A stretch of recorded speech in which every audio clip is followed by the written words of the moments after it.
4 3/4 തുല്യമായ ദശാംശ സംഖ്യ ഇത്. അപ്പോൾ നമുക്കിവിടെ ഒരു മിശ്ര ഭിന്നസംഖ്യ തന്നിട്ടുണ്ട്. ഏതാ? 4 3/4 എന്നൊരു മിശ്ര ഭിന്നസംഖ്യ. അപ്പോൾ ഇതിൻ്റെ ദശാംശ രൂപം അല്ലെങ്കിൽ ദശാംശ സംഖ്യ, ഇതിന് തുല്യമായ ദശാംശ സംഖ്യ ഏതാണ് നമുക്ക് കണ്ടുപിടിക്കേണ്ടത്.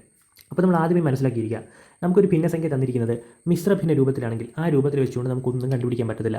അതുകൊണ്ട് തന്നെ മിശ്ര ഭിന്ന രൂപത്തിലുള്ള ഒരു ഭിന്നസംഖ്യ കാണുകയാണെങ്കിൽ നേരെ അതിന് എന്തായിക്കോളുക? വിഷമഭിന്നത്തിലാക്കുക. ഓക്കെ അല്ലേ? അപ്പോൾ ഒരു മിശ്ര ഭിന്നത്തെ എങ്ങനെ വിഷമഭിന്നമാക്കണമെന്ന് ചോദിച്ചാൽ വെറും 2 സ്റ്റെപ്പേ ഉള്ളൂ. ഓക്കെ അല്ലേ?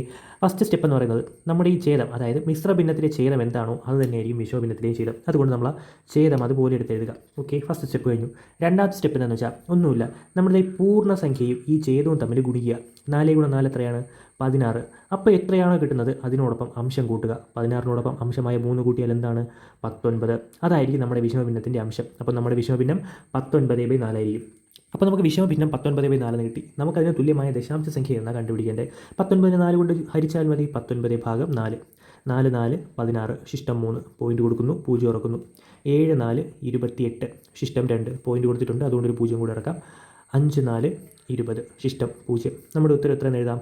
4.75. Option C.